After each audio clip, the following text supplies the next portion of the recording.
frères et sœurs, il est temps de parler vrai. L'Eucharistie n'est pas une option, c'est une personne. Jésus-Christ, vivant, présent, exposé, humble, silencieux, mais réel.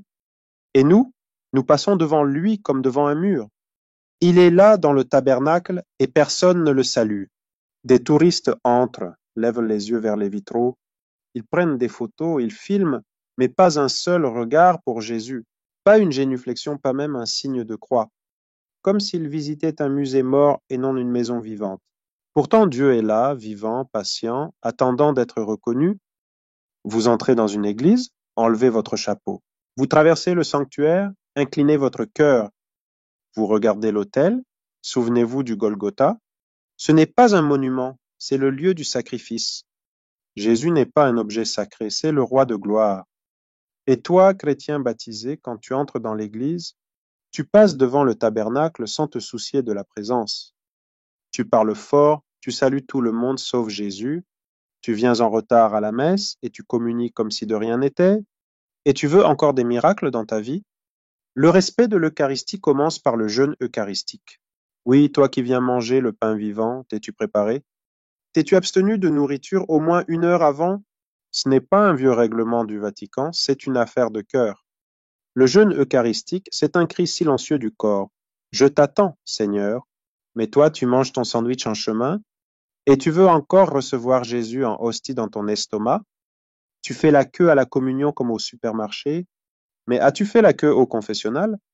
Tu reçois le corps du Christ avec la même bouche qui a insulté, critiqué, menti. Tu n'es pas prêt pour l'Eucharistie si ton cœur n'est pas en état de grâce. Tu n'es pas digne de communier si tu vis dans le péché mortel sans confession. Tu veux recevoir Jésus, mais tu refuses de changer de vie. Amusant. Certains ne veulent pas le toucher avec les mains, mais avec la langue qui médit tout le temps. Tu penses que l'hostie est une routine, mais c'est un feu dévorant. Le jeûne eucharistique, c'est aussi le silence intérieur. As-tu fait ta paix avec ton frère? As-tu fermé ton téléphone avant d'entrer dans l'église? As-tu fermé ton cœur aux distractions? Tu veux recevoir Jésus, mais ton âme est ailleurs. Jésus t'attend dans l'hostie et toi tu cours après les sensations. Tu veux sentir quelque chose? Mais l'hostie n'est pas un bonbon mystique. L'hostie est Dieu caché sous le voile de l'humilité. Tu veux être changé?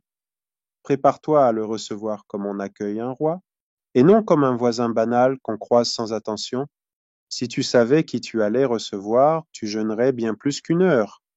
Tu veillerais la nuit en prière, tu purifierais ton cœur, tu pleurerais ton péché. Tu ne partiras plus donner la communion aux malades en bavardant d'abord sur ton chemin ou en mettant la musique profane dans ta voiture alors que tu as l'hostie consacrée. Et surtout, tu ne quitterais pas Jésus sans un mot, sans une adoration. Alors je te le dis, respecte l'Eucharistie ou ne t'en approche pas.